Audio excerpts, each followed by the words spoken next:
Escalate, escalate, escalate, and then the brakes. The Donald Trump administration has lifted several key sanctions on China. Why? There is a whole story behind it that links the strategy directly to the Trump doctrine of deal-making. But a word of caution to business students. This only works if the world's strongest military is ready to back your whims and fancies. As the Americans dropped bombs on the Middle East, the Chinese were organizing a football match.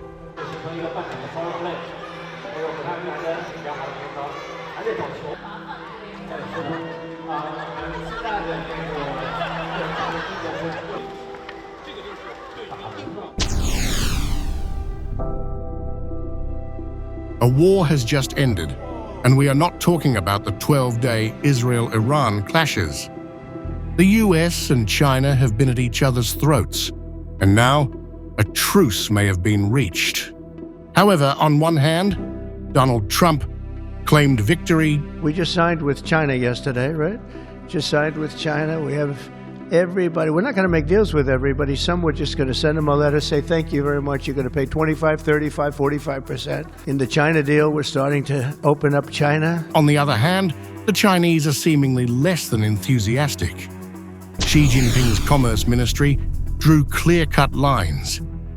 Even as China hit out at the USA's latest deal with Vietnam, experts believe the US-Vietnam deal may not just be about trade. It may well be a way to corner China and block the movement of its goods. So, is Donald Trump playing hardball days after he himself announced a rare earth minerals deal with Beijing?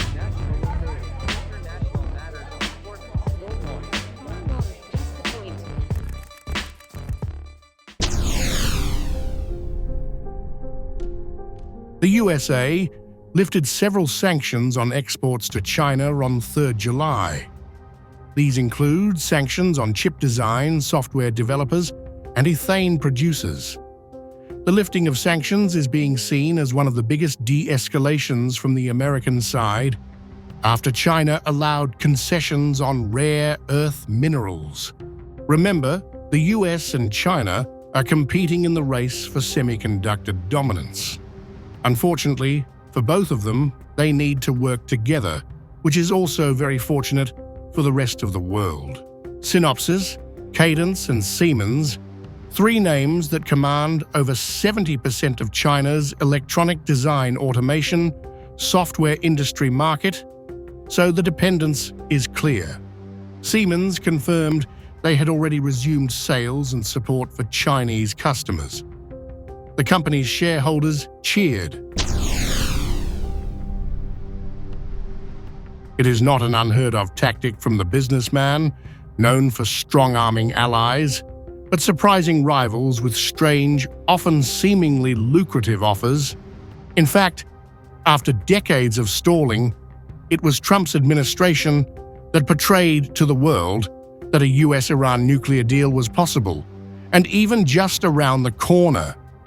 Even as Israel launched its surprise attack on Khamenei's nuclear and military sites, Trump had remained positive of reaching a deal.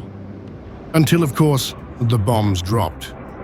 And now, Trump's posturing may have put Iran in a corner, and Khamenei may be looking to come out swinging. Iran has refused to cooperate with the International Atomic Energy Organization.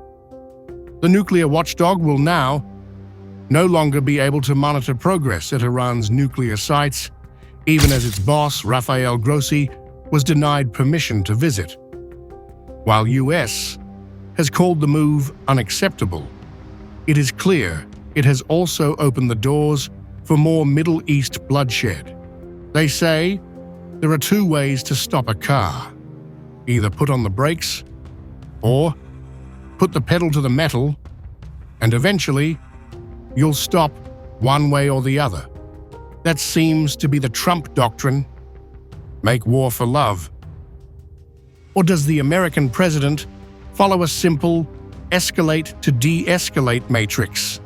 As the world watches the 2 superpowers clash over trade and tariffs, The only question that remains is, who will win this war? Or, as they say, there are no winners,